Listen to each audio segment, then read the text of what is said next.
ሰላም እንዴት ናችሁ? ሰላም እግዚአብሔር ይብዛላችሁ። ይህ መሰረታዊ የክራር ትምህርት ክፍል 1 ነው። በክፍል 1 ትምህርታችን በዋናነት 3 ነጥቦችን እንዳሳለን። ከዛ በፊት ለአሞጽ ፕላስ አዲስ የሆናችሁ ሰብስክራይብ በማድረግ ቤተሰብ እንድትሆኑ ጋብዛለሁ።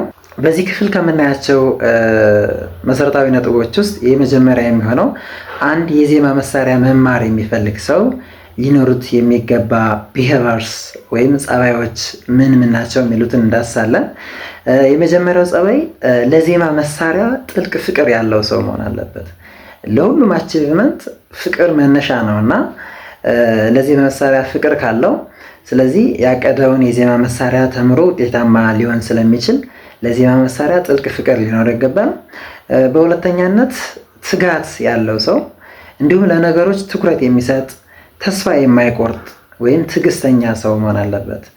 ምክንያቱም ለረጅም ሰዓት የዜማ መሳሪያ እየተለማመደ ወይም እየተማረ ለውጥ ላያመጣ ይችላል። ስለዚህ የሆነ ቀን እለምደዋለሁ፣ የሆነ ቀን ለውጥ አመጣለሁ ብሎ ማሰብ የሚችል ሰው መሆን አለበት። የዜማ መሳሪያ ለመማር የሚያስብ ሰው ማለት ነው። ሌላኛውና ሶስተኛው ነጥብ ለመማር ዝግጁ የሆነ ሰው መሆን አለበት። ከሚበልጡትም ከሚበልጣቸውም ከትንሾቹም ከትልቆቹም አዳዲስ ነገሮችን ለመማር ዝግጁ የሆነ ሰው መሆን አለበት ማለት ነው። ዋነኛውና የመጨረሻ የምንለው ካራክተር የጥበብን ትርጉም የሚያውቅና ለጥበብ ትልቅ ቦታ ያለው ሰው መሆን አለበት።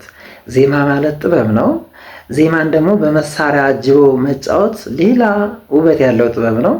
ስለዚህ የጥበብን ትርጉም የሚያውቅና ለጥበብ ትልቅ ቦታ ያለው ሰው መሆን አለበት። ያ ማለት ፈሪሃ እግዚአብሔር ያለው ሰው መሆን አለበት ማለት ነው።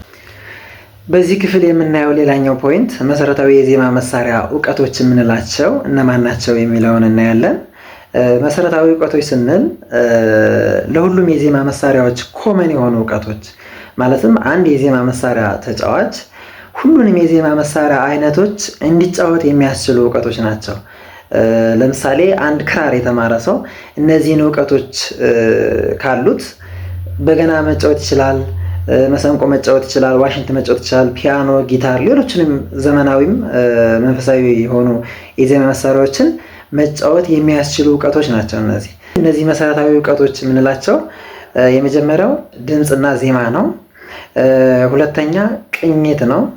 ሶስተኛ ሪትም ነው። አራተኛ ሜጀር ወይም ስኬል የምንለው ነው። አንድ የዜማ መሳሪያ ተጫዋች እነዚህን መሰረታዊ የዜማ መሳሪያ እውቀቶች ካሉት አንዱን ተምሮ ሌላኛውን የዜማ መሳሪያ መጫወት ይችላል ማለት ነው።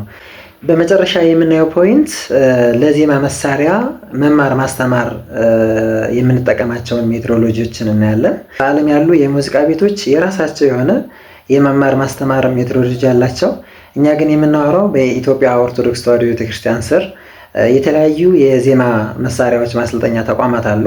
እነሱ የሚከተሏቸውን ሜትሮሎጂዎችን ነው የምናይ።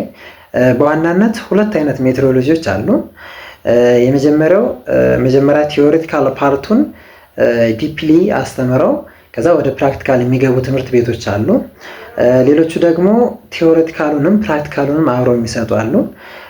ስለዚህ እናንተ የተመቻችሁን ሜትሮሎጂ መከተል ትችላላችሁ። እኔ ግን ሪኮመንድ የማደርገው አንድ የዜማ መሳሪያ ተማሪ በተለይ ጀማሪ ስንሆን በመጀመሪያ ቲዎሬቲካሉን በደንብ አውቀን ወደ ፕራክቲስ ብንገባ ቀላል ይሆናል፣ መሰረት ይዘን እናልፋለን የሚል ሀሳብ አለ። ክፍል 1 ትምህርታችን እዚህ ላይ ያጠቃለናል። ቀጣይ በክፍል 2 ቪዲዮ እንመጣለን። ሰብስክራይብ ማድረጋችሁ እንዳትረሱ። ሰላም እግዚአብሔር ይብዛላችሁ።